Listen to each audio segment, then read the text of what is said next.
kobundisa na yo ngai kasi biloko nzambe apesanga te.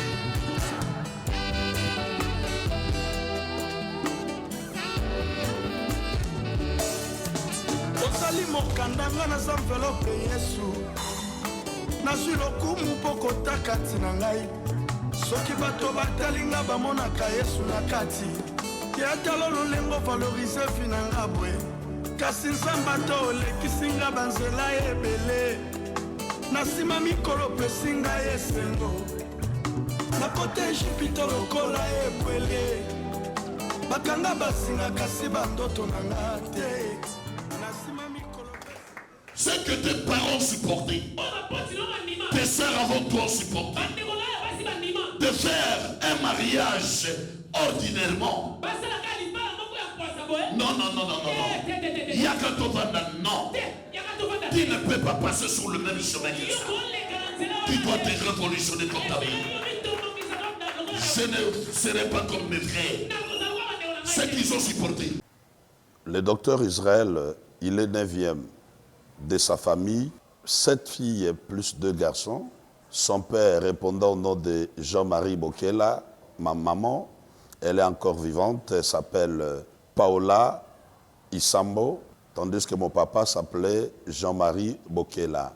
J'ai fait mes études primaires à l'Équateur et je suis détenteur de diplôme d'ingénieur en électricité industrielle de l'ISTA Kinshasa Andolo.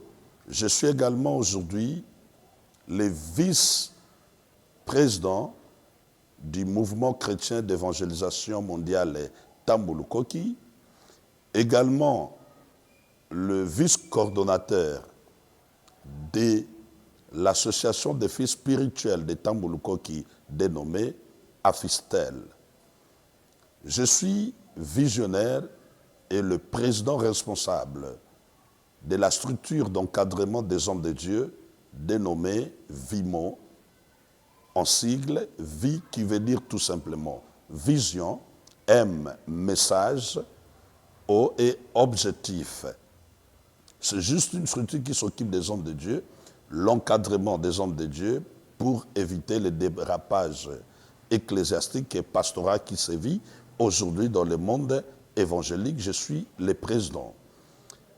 Je suis du côté du ministère également président, visionnaire et représentant légal de la communauté La Colonne de Feu qui est un peu partout dans le continent, marié à la femme que nous appelons Esther Maka Isambo. Nous avons 3 enfants. Le parcours de mon ministère, c'est d'abord vers les années 90, lors des phénomènes Ngouma, que j'avais reçu Jésus comme Seigneur et Sauveur. Comme on a Willy, Ngolomi Nipele, avant na loto numéro 24/21, commune à Limba à na loto ya. Papa biso tazali bandimi ali bosso, l'église papa sala prophète sala ki ali bosso na Limba na loto. Biso bandimi ali bosso, kutunga bet ermo na beta mambunda. Ko sensibiliser batu pour bandimi baya na kati église. Témoignage na malamu pona yé. Vraiment banda bani musala na kibonzambe jusqu'aujourd'hui na monde na mabete na yo ka pe mabe na ina nuté. Mais là on a sepeli mingi ninga tunga biso église munene na kati ya Lemba na Fulula en tout cas vraiment en tout cas nzambe la lola ba excellé belé. Lelo bato baza olinga kaka musala nzambe so ba moni akomi la bozwi balobi ndeno asimbikisi. Mais tango alekaki na tango apasi wana mutu moko te atiaki eka. Mutu moko te atiaki eka. Et je vais vous dire, moi dans le ministère, nous avons au moins 39 ans de ministère. Bana la bandi côté à Sangomalam. 39 ans. L'année prochaine, on a 40 ans de ministère. Vous allez comprendre. Mutu moko atiaki kate. Mais tant qu'on zamba opambola. Ba tisiko ba olobanini. Asimbikisi. Na musala nzambe kisi ezala te. Eza foi na yo na mate ndenge nzambe asanini abengeli yo. Awa toza bipai wapi na banda ministère na banda église ezalaki na espace oyo bozolanda bozomona place na komi. Il y a de cela plusieurs années, je crois, na 2000 1993 92 93 nde tobandaki awa ba 92 93 c'est-à-dire 92 93 et si quand au cas bon espace à peu près soit d'accord compter que ça là bas 4 mètres 3 mètres et demi 4 mètres donc sur 8 mètres tobandao tozaki na 8 bancs préchoir et bandao zala awa préchoir awa tige moko totelemisa tige totie libaya kote awa na mbunda siko 8 bancs ezalaka ngambo mosusu wana na tunnel moko eza na tozoteya bambula na bambula nazokanisa ere wana nazotanga na ista navandi na kauka nazobeta makolo nalongwe kauka naleki yolo makala na kati ngaba nakomi awa wiba bokoteya bobeti mbunda boyembisi boteyi mbongo bimbi na bakabo ekoki ata transport ozongela te tozalaki bapasteur mibale oza oblige osilisi ere wana obeta lisuta mosu makolo tokokende tout droit obimi aveni qui passe bato bayebi qui passe ngaba obimi université okontinue okoti kisangani okoti nzela kati ya komi na makala okontinue obimi na ezo kimwenza ti na komi na kauka mais toperseveraki. David est arrivé. David a commis Ce que Eliab, Abinadab, Shama et toute l'armée d'Israël a supporté 40 jours. David n'a pas voulu le supporter de ce qu'une minute. Oyo Eliab, Shama, Abinadab, Bandima yango, uta 40 jours. David na mokolo moko, après kondima mote. Laisse que les autres acceptent la défaite, acceptent l'échec, acceptent d'être de vos rien, à jouer le second rôle. Mais toi, tu dois te révolutionner. Si c'est passé pour elle, pour toi, ça ne passera pas.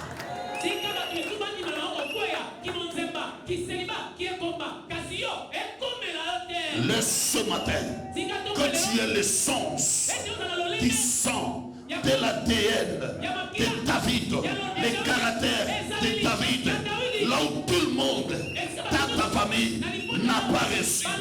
Toi, tu es appelé à relever cela, à réussir.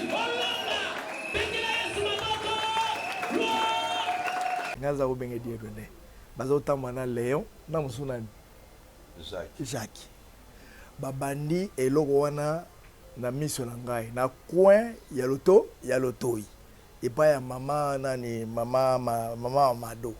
C'était une petite église le point on peut dire mon était bazaki banami banamikie alors bango batata na bango pasteur Mbo boyi pasteur Mbo ate ilelo biso totanga ki bango na batata na bango to sala bango théologie na les assemblées de Dieu. Alors l'air baye babandi wana bazaki no bana mike bayaki ba frères, ils étaient des frères. Alors moi ba frères el bosso zaika ko yemba tout ça bani et l'air wana ritu azo samele pana mino bango na mama bazo kende kuna. Alors Israël ngala za tata. C'est pas pour flatter. C'est un garçon calme. Il y a Mr. Negomona ni Léon. Ngamu tonako pesa bango toli. Ngamu tonako bon biso toki ba kolo biso déjà biso to bandaki déjà kayangi tozalaka na ba bon na nga kotanga ba komote ba Dominique Ngoyi ba Jean Baptiste ba papa Serge biso sima chez Claire ye na bani ko encadrer bango tout ça. Et l'air pe na bandi église na Gaziama. Il était venu prêcher à Teyaki. Alors, vraiment, ça très content. Et nakamu lelo na moni ya nandako. Alors, Nzambe vraiment apambolayi. Et lelo lera le kakawana na ninga akutu kota l'église angote. Na tuna l'église nana tonga yango. Oh, Israël. Bon, on a tuni, moi, on les obéta. Ce qu'on a tuni, ce qu'on a tuni, on a tuni, ah, et Israël, Dieu donné, ah, bon, t'es aux États-Unis. Ce qu'on a dit, ah, États-Unis, et Dieu donné, c'est mon enfant. Ce qu'on a soit dans un chakatembe, ah, c'est mon enfant. Ce qu'on a moninga yawa, donc, moi, je suis fou, ça n'a pas ça, hein, exact. Ah, bien sûr, on vient, tout ça va dire. Gaba, Dieu donné à ton gabo. Alors, Lélo, l'air la mouna za ko noté quelque part et pas mais bisinga mama bisinga nazo ba pedinga te mbo za ko ya uteya mbo isanzwa apa avanda na États-Unis anga yoke no tala pa mbo c'était mon ami ah minanga alors qui atali mama le ravani muke apa bimi ce qu'on a kamule na lali oh dedo na zulu kanga papa isamba zulu kanga no kibana bazo bushi na kamanga Israël a changé donc ndenga azalaki ka souple wana ozomona mwana ndenga azalaki ka souple ndenga longwi donc oyo eza ba commentaire to batu batiaka ba commentaire bate ngamoko na vivre oyo alalola ati sapato atambolaka kamelero bakoya lipapa ya malongo ezati et chemise ya malongo ezati ça je vous dis vrai lipapa ya malongo ezati moto po ezako batu bakotia bongo kaza azati bazaki na moninga ne Léon Zakaka, Moussou Nzamba Zouaye, tout ça, Banza. Alors, bon, papa Banza Nzamba Zouaye. Alors, on m'a dit, na sepeli makas. Alors, ce que j'ai dit, l'ingénieur Lobasco Nzamba pas à Pambola. Ozana histoire. Parce que là, na le kakawana, na yoka na balo baka makamebe, ebele. Muto, omoni petit yo, Autarangola, oh, azwa kisi, oh, asala, noka makamebe, ebele. Ngana ebisaka bango ke wana za ba fruit na biso. Ngai nde mutu, biso nde mutu ya kopesa. So ba na sambi, so na na prier.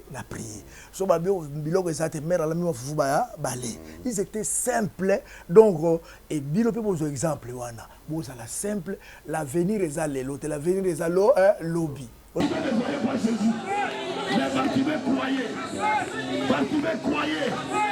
Même si tu ne vois pas, tu es au-dessus, tu es à l'intérieur, tu es dehors. Mais crois seulement. Tu dois croire. Le miracle là. Lorsque je suis né, parce qu'avant moi, il n'y avait que des filles. Mes parents n'avaient que des filles, filles. Juste après cette fille, alors que je suis venu au monde, les parents m'avaient donné le nom de bienvenue. Lors de mon baptême, le prêtre catholique a dit, écoutez, puisque vous avez maintenant un garçon, Dieu vous a exaucé, vous n'avez que des filles, les garçons viennent d'arriver, il ne doit pas s'appeler bienvenue. Le prêtre qui m'avait baptisé ton bébé, c'est lui qui changera mon nom, bienvenue à Dieu donné. Et je me rappelle, quand j'étais encore en deuxième, je suis allé m'inscrire pour devenir prêtre, futur prêtre, au petit séminaire. Et les prêtres ont dit non, tu ne peux pas y aller parce que tu fais l'école technique et en plus, vous n'avez pas assez de garçons. Et il n'y a pas moyen de se donner à Dieu parce que quand tu deviens prêtre, tu dois oublier ta famille biologique. Nous étions à 3, on a reçu le 2. Et alors que moi, j'étais renvoyé par le prêtre. Là, j'avais encore 12 ou 13 ans. Ça date de très longtemps. Et quand j'ai quitté maintenant la province pour aller étudier au Bas-Congo, aujourd'hui, Congo central, à l'école catholique, l'école des prêtres, je ne voulais pas de l'église. Je me battais même avec les préfets de discipline à cause de la prière. Parce que chaque mardi, on devait aller à l'église, à la messe matinale. Mais je ne voulais pas de ça. Et d'ailleurs, je n'ai même pas pris ma première communion parce que je ne voulais pas de Dieu.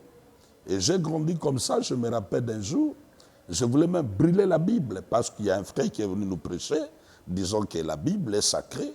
Alors que moi, je me dis, la Bible ne peut pas être sacrée. Avec ce papier pelule-là, on prenait du chanvre. Mais comment on peut dire que la Bible est sacrée? Alors qu'on utilise ce papier. Moi, je vais brûler la Bible pour voir si je deviendrai fou comme tu le dis. Motaye bien remettre la vidéo du soleil à papa. Il y a Johnny.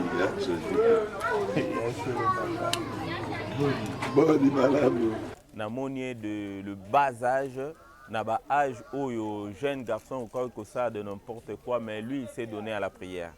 Il priait là où la parcelle est ici. Ils avaient une parcelle moko inachevée, hein, une parcelle abandonnée.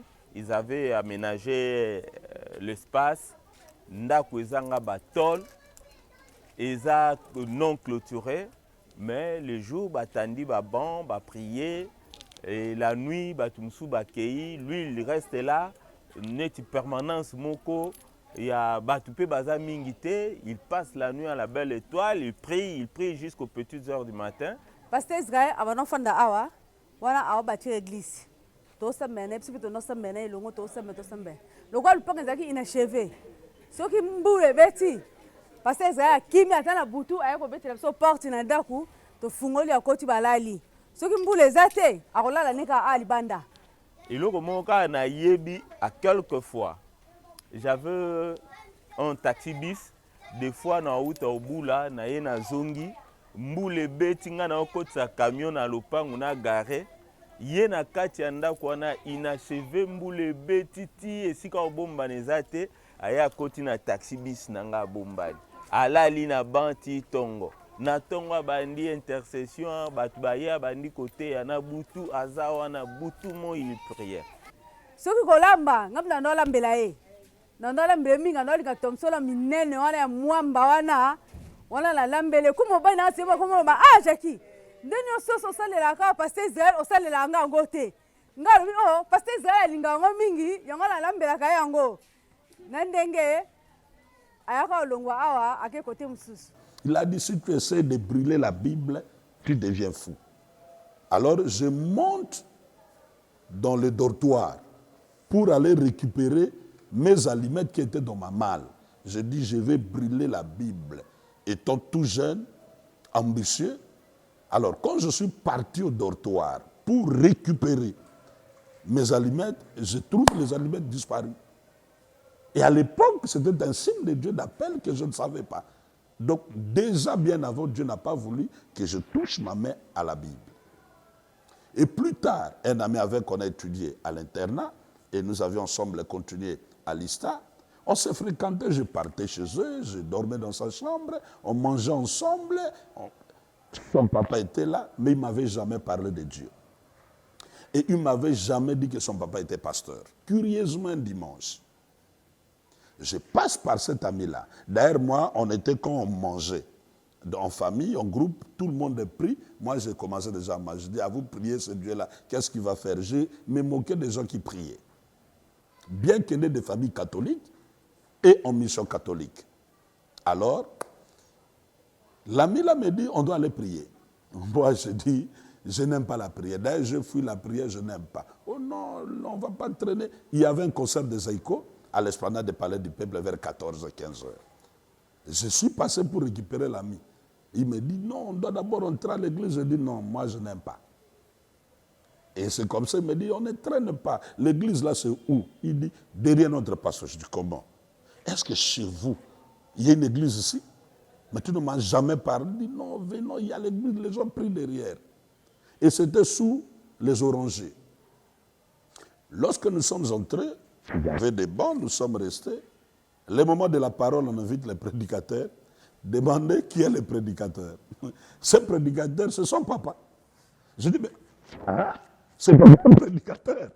Mais ce papa, chaque fois, nous sommes avec lui. Je parle avec ce papa, je viens de cette famille. Toutes ces petites sœurs étaient des choristes. Je dis, finalement, et je comprends, Dieu ne voulait pas que je sache, cette famille était chrétienne, peut-être j'allais fuir.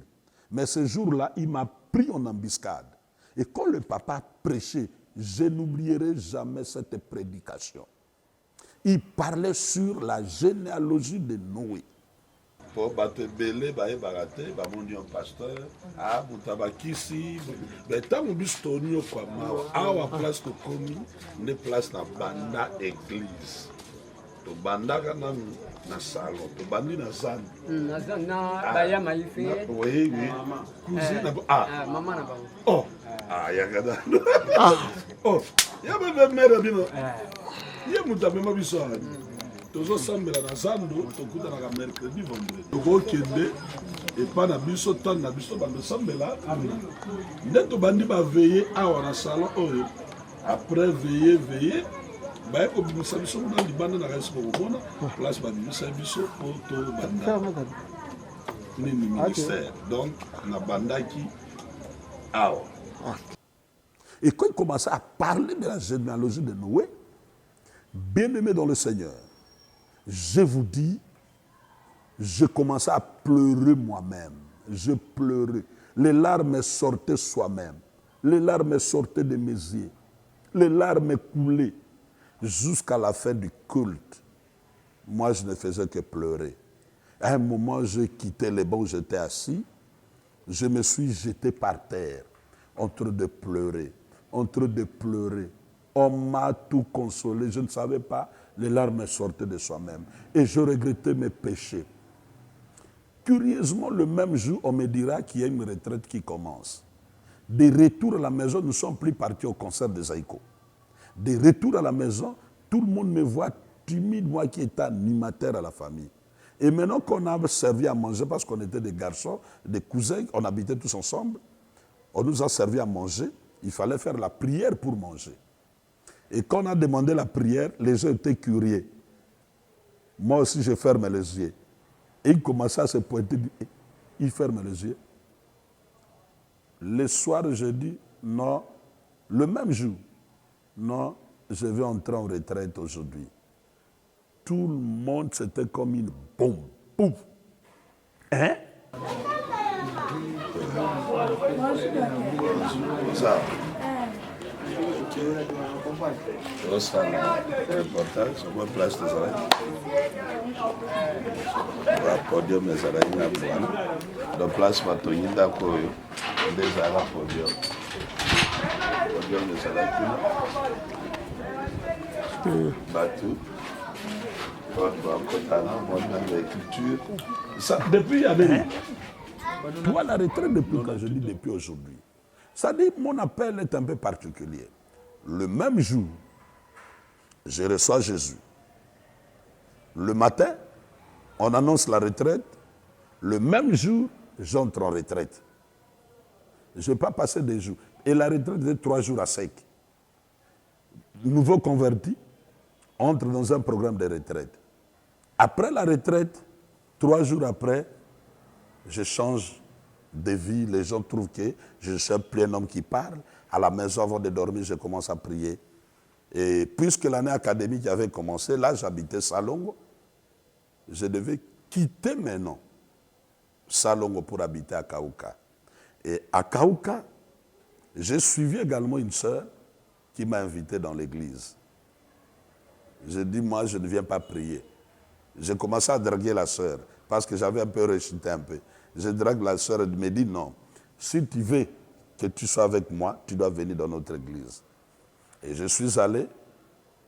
Quand je suis arrivé là-bas, la sœur, alors qu'elle avait déjà dit à son pasteur, tu vois le frère qui vient, parce que je portais à l'époque des lunettes, le frère qui vient là, ce frère, il me drague. Les pasteurs commencent à prêcher sur le péché et la repentance. Après culte, excusez-moi, j'ai dit à la fille, au kanisi pasteur Abina Gozwanga, l'esprit dire, ngande nazaboe, nabanda osambela, mais mikolo natiki, a Gozwanga tenga esprit dire. Et chaque fois, les pasteurs me disaient, frère, restez après prière, restez après prière. Et après un moment, mon objectif de rire la sœur commençait à changer. Et je commence à prendre conscience. Et j'ai continué. C'était à l'époque l'église, les messagers. C'est cela, ma rencontre avec le berger, à l'époque qu'on appelle aujourd'hui le prophète Elibou Kassa, à Kaouka sur l'avenue Longo. Et ça, par exemple, le bon combien de fois? Le bon quoi? Le bon quoi? Même à Colombien. Le bon quoi de Kanamati. Bon, tout le monde. Kombo na Yesu. Nzambe na bomoi.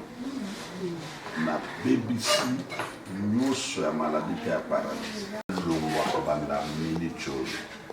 loboko na ye banda kofonctionne loboko ye banda kofonctionne na longoli maladie na longoli maladie ya paralysie makile tambola na misisa makile tambola partout ezala na likolo sekele moko te tikala kutoa grande surprise na kamwe po tomesanaki mingi awa ezalaki siège na ya liboso azalaki na église awa mais tozalaki koprendre na biso awa bien bato kutu soki bazoya ya sika bazoya kozwa bainformation nano en face na biso awa ndenge nini église awa bino église eza bien pasteur mpe ateyaka na ye bien makambo mpe elekaka nango bien en tout cas badélivrance na mpe elekaka kitoko.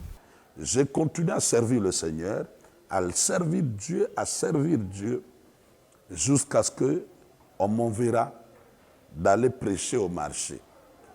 Et chaque mercredi, vendredi, j'étais intercesseur, mais je partais prêcher au marché, mercredi et vendredi. Alors, les mamans venaient à 13h, toutes les mamans de pavillon 5, je le prêchais. Et quand il y a des offrandes, ils me donnent, je prends un sachet, je retourne à la maison. En même temps, dans la communauté des messagers, on m'avait fait intercesseur du secteur C, donc qui englobait les églises de Makala, de Limete, de Kauka, de Matongé et de Kingabwa. Dans mon église, je suis modérateur, intercesseur, mais au marché, je prêche.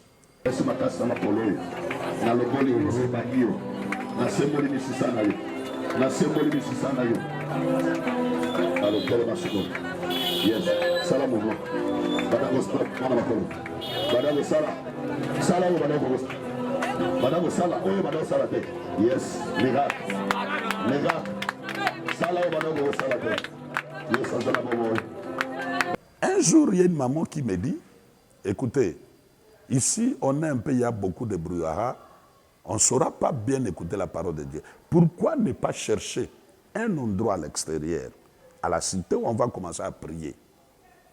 C'est alors que je dis, bon, c'est une bonne idée. Comme ça, après le marché, on se retrouve quelque part 2 fois la semaine, nous prions. La maman là, 2 jours après leur revenu pour dire, sa tante a permis qu'on puisse commencer à prier à l'Autoy. Je crois que vous suivrez les images de cet endroit. Là, on a commencé à prier.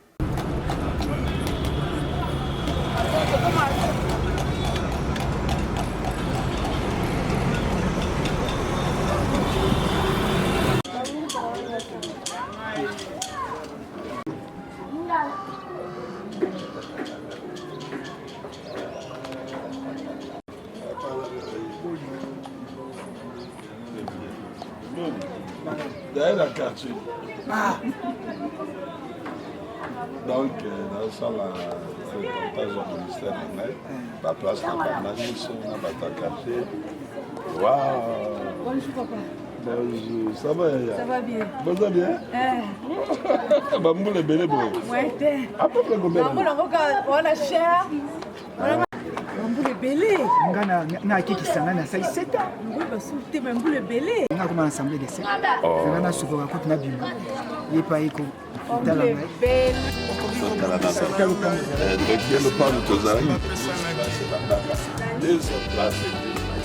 Ok.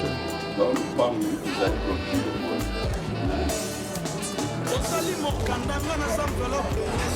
Ndako esalaka te soki bato batalinga bamonaka yesu na kati yatala lolengo alipaka ngo nde yango kasi nze bato olekisinga banzela ebele na nsima mikolo pesinga yesu na poteje pito lokola ebwele bakanga basinga kasi bandoto na nga te na nsima mikolo pesinga yesengo otombolinga kaka esika naculamaki nakanisaki mokili esa nakoda fili na ngai soka yesu osimbaki na bomoi na ngai olelisakanga nzambe na bolingonasima mikolo pesinga esengo yesu olelisakanga estemoisemozambe nasima mikolo pesi ya mwana ere masakamo ya bolingo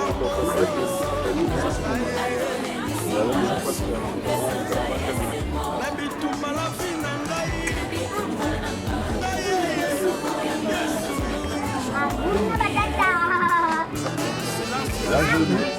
Voilà bandeko bazolanda ndenge bible lobi mwinda batiaka na sa mesa teme likolo epai wapi mwinda ezali moto nyonso amonaka yango tozalaki de passage mais bomoni balandi lopango wapi nazalaki bipai tobanda tozalaka na moeglize ya kala bipai tozalaki na eglize ya kala omoni baye kozwa epa mama parce que dispensaire eza juste à côté oke kobotela etant mosala ya nzambe nayaki po eza te tobondeli mpona bamalabonebande kokoma wape prière sur place ebandi komanda mpona koloba te yesu aza na bomoi ministère oyo